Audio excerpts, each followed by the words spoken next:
Home buyers की मुश्किलें हैं कि कम होने का नाम नहीं ले रही। 2010 में अर्थ इंफ्रास्ट्रक्चर्स ने नोएडा एक्सटेंशन में अर्थ टाउनी प्रोजेक्ट लॉन्च किया और 6 साल बाद भी पोजेशन नहीं दिया। ग्रेटर नोएडा अथॉरिटी पर इस बिल्डर का करीब 42 करोड़ रुपए का बकाया है और पेमेंट जमा ना करने पर अथॉरिटी लीज डीड कैंसिल करने का फैसला ले सकती है। चलिए आपको दिखाते हैं।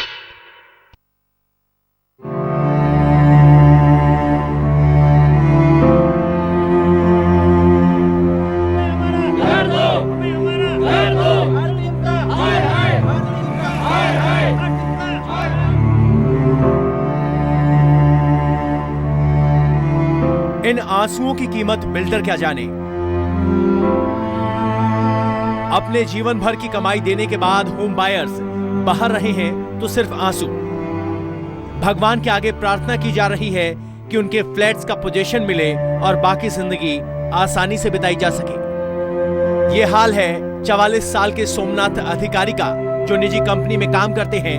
पिछले कई सालों से अपनी पत्नी और बेटी के साथ दिल्ली में 1 BHK फ्लैट में रह रहे हैं। जगह की तंगी तो साफ तौर पर दिखाई दे रही है और इसी कमी को पूरा करने के लिए सोमनाथ ने फ्लैट की तलाश शुरू की। काफी मेहनत करने के बाद सोमनाथ अधिकारी को अर्थ इंफ्रास्ट्रक्चर का नोएडा एक्सटेंशन में अर्थ टाउनी प्रोजेक्ट पसंद आया।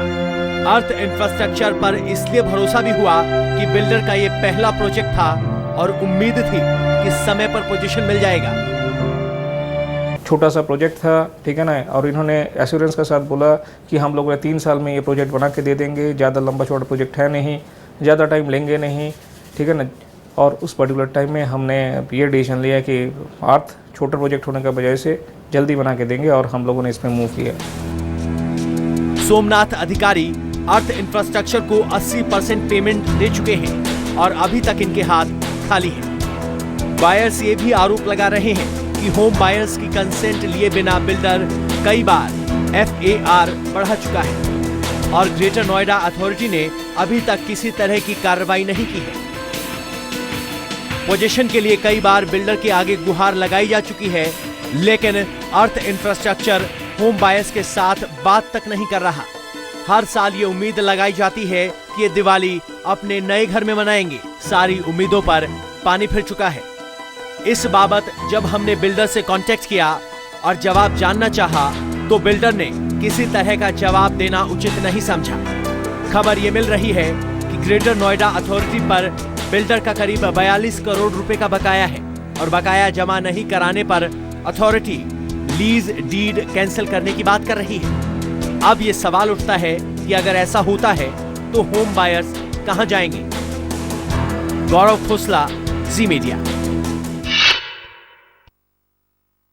अर्थ इंफ्रास्ट्रक्चर के प्रोजेक्ट का जायजा लेने के लिए हमारे संवाददाता गौरव खोसला ग्राउंड जीरो पर गए।